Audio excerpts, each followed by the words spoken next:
Now, there wasn't a lot of sympathy for the politicians and those who got quite emotional. Some were reduced to tears. This time around, though, I just felt the public wasn't quite as on board with them in terms of their own emotions. But let's hear from Joe Hockey, first of all.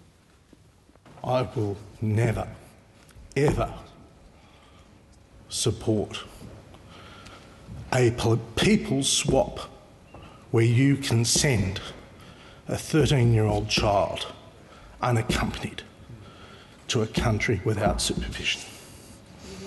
Yeah. Never. Yeah. It'll be over my dead body.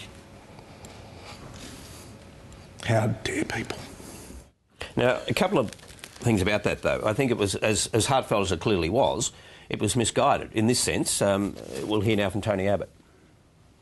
The boats will keep coming because the government has already indicated that women and children will not be sent to Malaysia.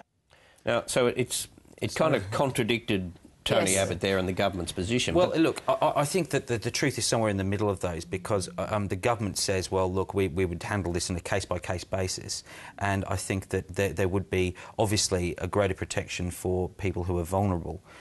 And, you know, now the government also says, well, we've got a Nauru as well. We wouldn't have to, you know, send them all back. Yeah, but then also the other point is that if you turn back the boats, exactly. they go back to Indonesia. Exactly. And they're a third, and he signed up to that policy. I think it's clear that the government would not be sending unaccompanied 13-year-olds to Malaysia. I think that's been clear, even though the minister says case by case. There could very well be 13-year-old unaccompanied minors on the boats being towed back to Indonesia under Tony Abbott's plan. The opposition says, oh, well, when safe, we'll tow them back. But the problem is you can't have that thing when safe, because that's why people then destroy their boats. They set things on fire to make sure they don't get towed back. It is dangerous. It hasn't been done since 2003. And the Navy is clear and adamant that it is dangerous. This policy is dangerous. Look, the basic principle, I mean, I accept how genuine they were. Joe Hockey, Michael Keenan, Sarah Hanson-Young, they were genuinely distressed at the prospects that they face. But let's be honest here. There are two sets of views on this. One is the Greens, who essentially want to open the doors, and their only solution really is world peace. And they're not, even the Greens are unlikely to get that. The other one is the opposition, the government, who both accept that to stop people coming, you've got to make the lives of those who do try miserable. And they just differ on how you make their lives miserable.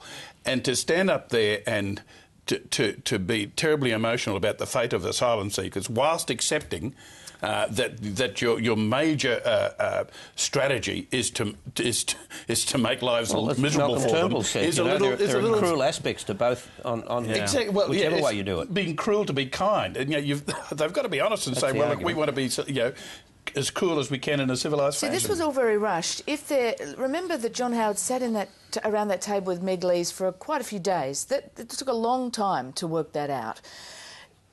Perhaps if there'd been time and the government was sitting in a room with the Greens, could they have negotiated something with, well, they'll give you Malaysia with a sunset clause if there's a parliamentary committee that goes and checks on the people who've sent there and their well-being in that time, or things like that. You know, is there room for some kind of... The Greens made it... Their initial signal was there is no room, we will never accept offshore processing, and that has always been their position.